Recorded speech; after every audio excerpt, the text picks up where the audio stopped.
Herkese tekrardan merhabalar. Bundan önceki buzluk hazırlığı videomda sizlere bunun tatlı versiyonu gelsin mi diye sormuştum. Görmüş olduğunuz gibi birçok kişi de istemişti. O yüzden bugün buzluğuma hangi tatlıları atıyorum bunların tarifini vereceğim. İlk olarak mantar kurabiye ile başlıyoruz. Hem çok lezzetli hem de çok pratik bir tarif.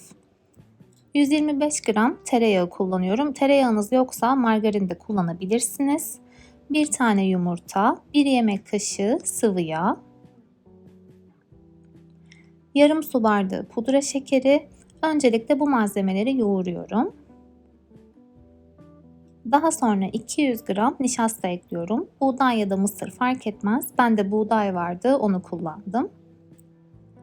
1 paket şekerli vanilin, yarım pakette kabartma tozu ekliyorum. Ben yarım ölçü yaptım. İsterseniz ölçüleri arttırabilirsiniz. Bu ölçülerle bir tepsi çıkıyor. Şimdi kontrollü bir şekilde ununu ekleyeceğim. Yaklaşık 1,5-2 su bardağı kadar un kullandım. Kulak memesi kıvamında yumuşak, ele yapışmayan bir hamur olması gerekiyor. Eğer hamur çok sert olursa dağılabilir. O yüzden kontrollü ekleyelim. Son olarak hamuru biraz tezgahta yoğurdum. Şimdi ceviz büyüklüğünde parçalar kopartıyorum ve elimle yuvarlıyorum. Üzeri için de yaklaşık 3 yemek kaşığı kadar kakao kullanacağım. Bir tane soda şişesine bu şekilde kakaoya batırıyorum uç kısmını. Daha sonra kurabiyenin üzerine hafifçe bastırıyorum. Sonuna kadar bastırmanıza gerek yok. Şekli çıksa bizim için yeterli.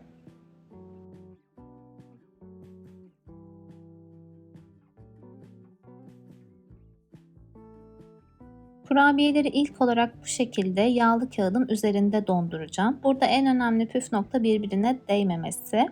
Ayrı ayrı dondurduktan sonra kutulara koyabiliriz. Buzluğun içerisine bu şekilde yerleştirdim. Yaklaşık 5-6 saat beklettikten sonra kurabiyeler tamamen dondu. Şimdi artık kutulara yerleştiriyorum. Birbirine değse de problem değil. Zaten ayrı ayrı donduğu için yapışma olmuyor.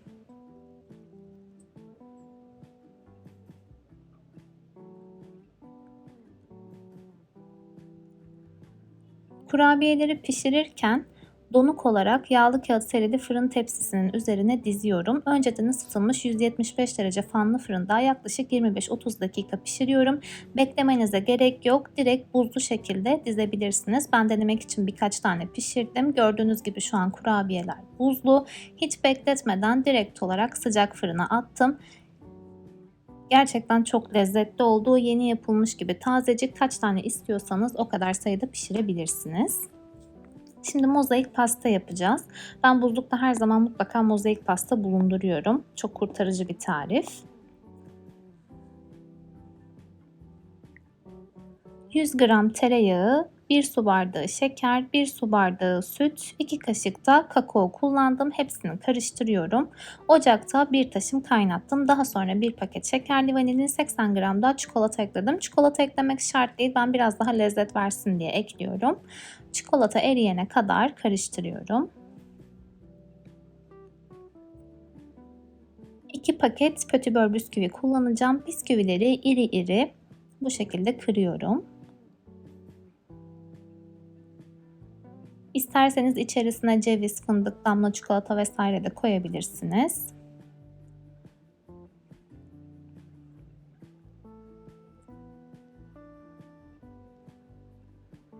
Tüm bisküvileri kırdıktan sonra çikolatalı sosu üzerine döküyorum. Burada yine önemli bir püf noktası sosun soğuk olması. Eğer sıcakken dökerseniz bisküvileri yumuşatır.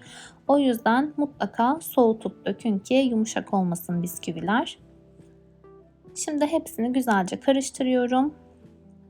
Tezgahın üzerine streç film seriyorum. Bisküvili karışımı streç filmin üzerine koyuyorum ve rulo haline getirip buzlukta saklayacağım. Daha sonra çıkartıp dilim dilim keserek servis edeceğim. Kalan pastayı aynı şekilde streçe sarıp buzlukta muhafaza edebilirsiniz. Ben koku olmasın diye 2 kat streç sardım gördüğünüz gibi. Bunun da kesilmiş hali bu şekilde. 3 dilim kestim. Kalanını tekrardan streçledim ve buzluğa kaldırdım. Diğer buzluk tarifim Starbucks kurabiye. Bu da yine çok lezzetli oluyor. 150 gram oda sıcaklığında tereyağı kullandım. Yoksa margarin de kullanabilirsiniz ama lezzet açısından tereyağı daha güzel oluyor. 2 tane yumurta sarısı, 2 yemek kaşığı su, 1 çay bardağı pudra şekeri, 1 çay kaşığı kabartma tozu, 1 tatlı kaşığı kadar da tarçın. Yarım tatlı kaşığı da koyabilirsiniz. 1 paket de şekerli vanilin ekledim. Şimdi hepsini güzelce yoğuruyorum ve kontrollü bir şekilde un ekleyeceğim. Bu da yine aynı şekilde kulak memesi kıvamında yumuşak bir hamur olacak. Çok sert olmamasına dikkat edin. Yaklaşık 2,5 su bardağı kadar un aldı benim hamurum. Şimdi üzerine biraz ceviz ekliyorum. Biraz da damla çikolata ekleyeceğim. Benim elimde bu vardı. Bunu kullandım. İsterseniz damla çikolata ya da tablet çikolatayı küçük küçük kesip de kullanabilirsiniz. Hamuru 2 parçaya böldüm. Bu şekilde silindir haline getiriyorum. Ve streç filme sarıyorum. 2 parça hamur elde etmiş oluyorum.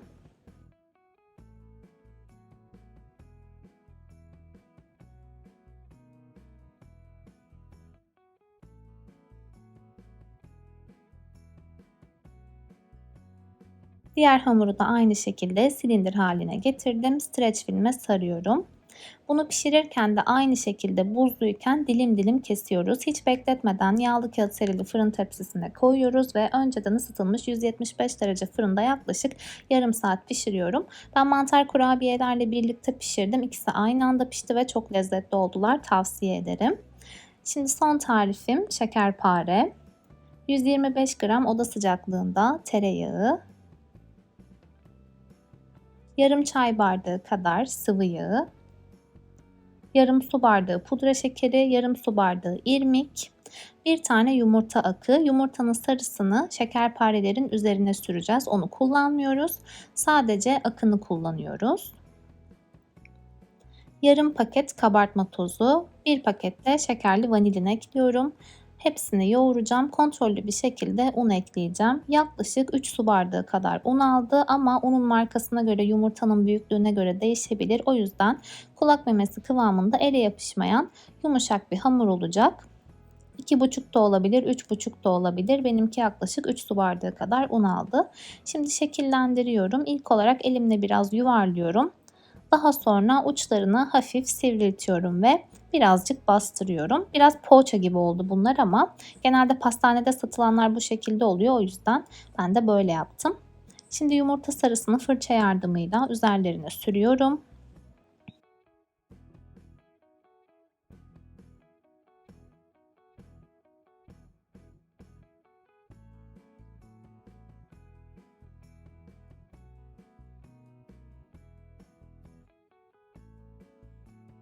Çatal yardımıyla üzerini çizeceğim. Bakın ben burada çatalı sıvı yağ batırmadım. O yüzden hamurum koptu.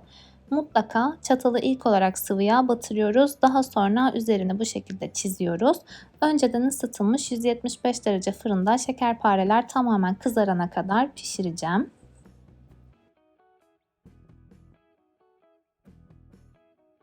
Bu şekilde kızardılar. Çok güzel pişti. İlk olarak şekerpareleri yine yağlı kağıdın üzerine birbirine değmeyecek şekilde diziyorum.